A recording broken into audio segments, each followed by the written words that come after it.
नमस्कार, स्वागत आहे तुमचे माझ्या नवीन रेसिपीमध्ये। आज आपण बनवत आहोत तिखट मिठाच्या पुऱ्या। तर ह्या तिखट मिठाच्या पुऱ्या अजिबात तेलकट होत नाही, तेल पित नाही आणि अगदी खमंग आणि खुसखुशीत अशा ह्या तिखट मिठाच्या पुऱ्या तुम्हाला नक्कीच आवडतील। लहान मुलांना टिफिनसाठी किंवा प्रवासात जाताना 2-3 दिवस टिकणाऱ्या या मस्त पुऱ्या तुम्ही नक्कीच बनवून पहा।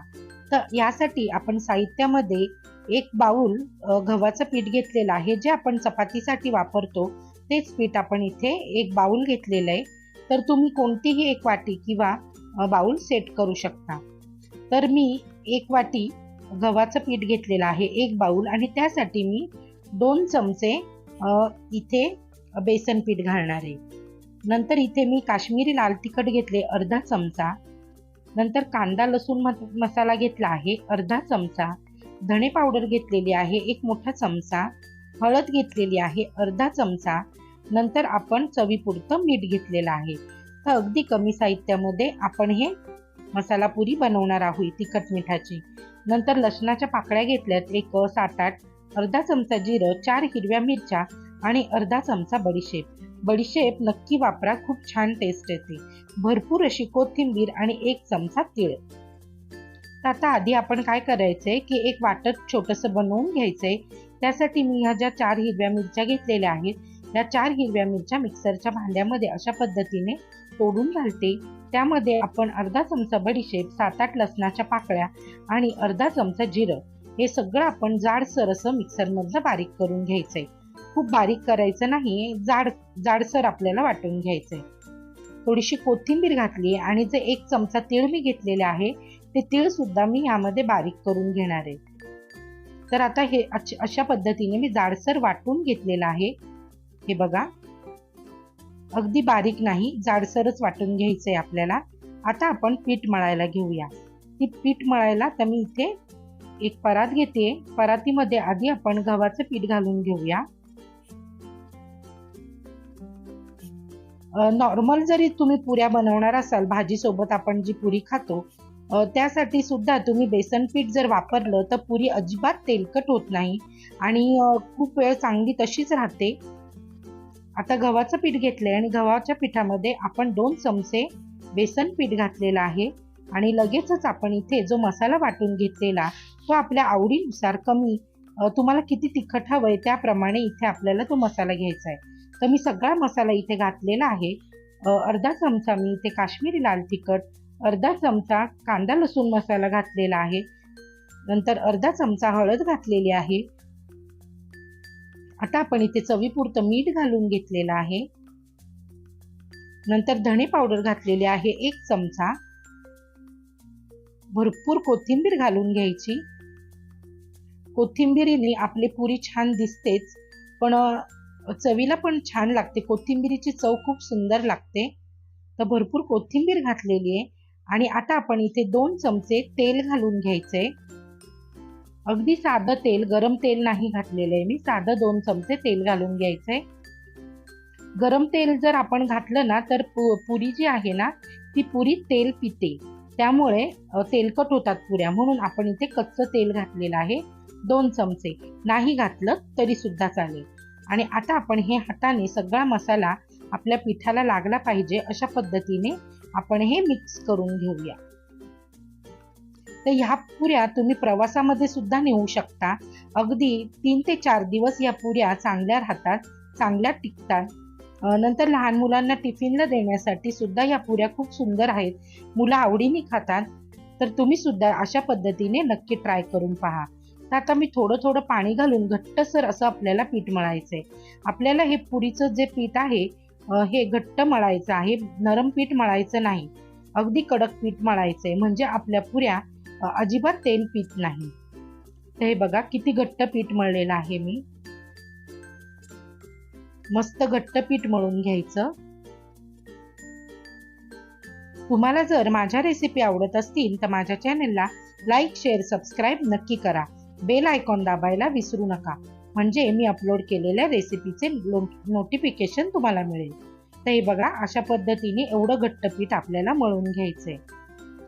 आता आपण या पिठाचे अगदी लिंबा एवढे गोळे करून घेऊया। तर छोटे छोटे गोळे करून घेणार आहे आणि आपल्याला ह्या ज्या पुऱ्या आहेत त्या एका मापाच्या होण्यासाठी आपण इथे जे पुरी कटर किंवा आपण इथे एखादी प्लेट किंवा वाटी यांनी ह्या पुऱ्या कट करून घ्यायच्या, म्हणजे आपल्या सगळ्या पुऱ्या एका मापाच्या एकाच साईजच्या तयार होतात.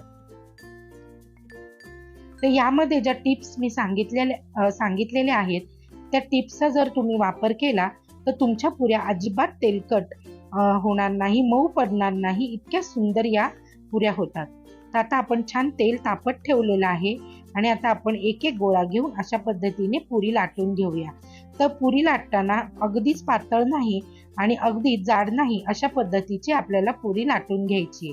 जर आपण जाड पुरी लाटली तर ती आतून कच्ची राहते आणि जर आपण अगदी पातळ पुरी लाटली तर ती तळल्यानंतर कडक होते. त्यामुळे पुरी लाटताना आपण अगदी मीडियम साईज मध्ये, जशी आपण चपाती करतो त्यापेक्षा थोडीशी जाड अशा पद्धतीची आपल्याला पुरी लाटून घ्यायची. तर मी अजून एक पुरी तुम्हाला लाटून दाखवते आणि जशी आपण जशा पुऱ्या बनवतो त्याचप्रमाणे आपण ही वाटीने ही कट करून घेणार आहे. हे पहा, कोणतीही एक वाटी घ्यायची आणि त्याने आपल्याला ही कट करून घ्यायची, म्हणजे आपल्या ज्या पुऱ्या आहेत त्या सगळ्या एका साईज मध्ये तयार होतात. अशा पद्धतीने मी सगळ्या पुऱ्या करून घेते आणि मग तुम्हाला दाखवते.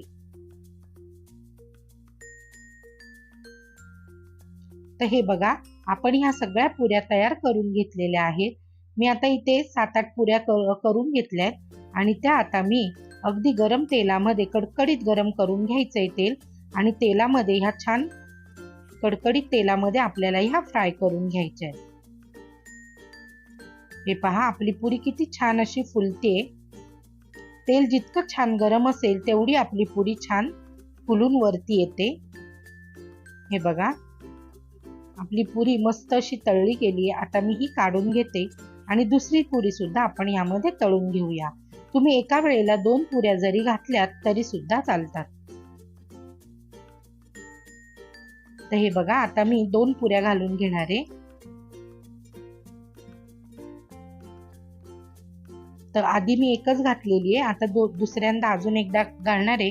तेव्हा तुम्हाला दाखवते की मी एका वेळेला 2 पुऱ्या घातलेल्या आहेत आणि 2 पुऱ्या सुद्धा आपण एका वेळेला छान तळू शकतो. तर हे बघा, तेल अगदी मस्त आता तापलेलं आहे आणि आपली पुरी अगदी मस्त फुललेली आहे. हे बघा, तर ही दुसरी पुरी सुद्धा मी छान तळून घेतलेली आहे. तर तुम्ही सुद्धा अशा पद्धतीने पुऱ्या नक्की बनवून पहा. ही पुरी तुम्ही छान दह्याबरोबर किंवा एखाद्या गोड लोणचं, तिखट लोणच्या सोबत सुद्धा खाऊ शकता किंवा भाजी बरोबर आवडत असेल तर भाजी सोबत खाऊ शकता. तुम्हाला हवे ते त्याच्या सोबत तुम्ही ही पुरी खाऊ शकता. अगदी कैरीचा आपण हे बनवतो ना, कैरीचा छुंदा वगैरे, त्यासोबत सुद्धा ही पुरी खूप सुंदर लागते.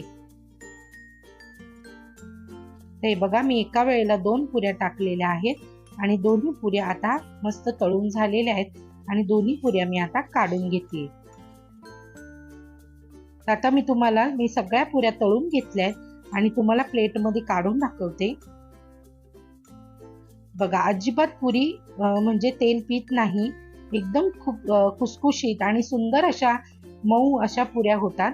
तुम्ही नक्की ट्राय करून पहा, तुम्हाला नक्कीच आवडतील.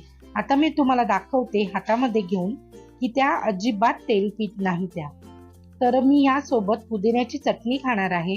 कोणताही दहीचा रायता किंवा लोणचं तुम्ही काहीही खाऊ शकता. मी यासोबत पुदिन्याची चटणी खाणार आहे. आता मी एक पुरी घेते आणि तुम्हाला दाखवते की पुरी किती अजिबात तेल पिलेलं नाहीये पुरीने. खूप सुंदर अशा या पुऱ्या तयार होतात. आणि तुम्हाला जर माझ्याकडून अजून कोणत्या रेसिपी हव्या असतील तर मला नक्की कमेंटमध्ये सांगा, त्या सुद्धा बनवण्याचा मी नक्कीच प्रयत्न करेन. आता एक पुरी मी दाखवते की पुरीने अजिबात तेल पिलेलं नाहीये आणि अगदी कमी तेलकट, अजिबात तेलकट होत नाही या पुऱ्या. तर तुम्ही सुद्धा नक्की ट्राय करून पहा. हे बघा, अजिबात पुरीला तेल नाहीये आणि अगदी खुसखुशीत अशा या पुऱ्या तयार झालेल्या आहेत. अगदी नॉर्मल पुरीमध्ये सुद्धा तुम्ही 2 चमचे बेसन जर घातलं तर तुमची पुरी अशाच पद्धतीने होईल। आता मी एक पुरीचा घास खाऊन दाखवते तुम्हाला। अगदी भारी झालेल्या आहेत पुऱ्या। इथे थोडा व्हॉइस डिस्टर्बन्स होता, त्यामुळे मी व्हॉइस ओव्हर करते। ते एक पुरी मी साध्यात म्हणजे साधी खाल्ली आणि एक पुरी मी चटणी सोबत खाल्ली। दोन्हीही पद्धतीने ह्या पुऱ्या खूप सुंदर लागतायत, तर तुम्ही सुद्धा अशा पद्धतीने नक्की ट्राय करा। चला तर मग पुन्हा भेटूया आपण पुढच्या व्हिडिओमध्ये। Bye bye.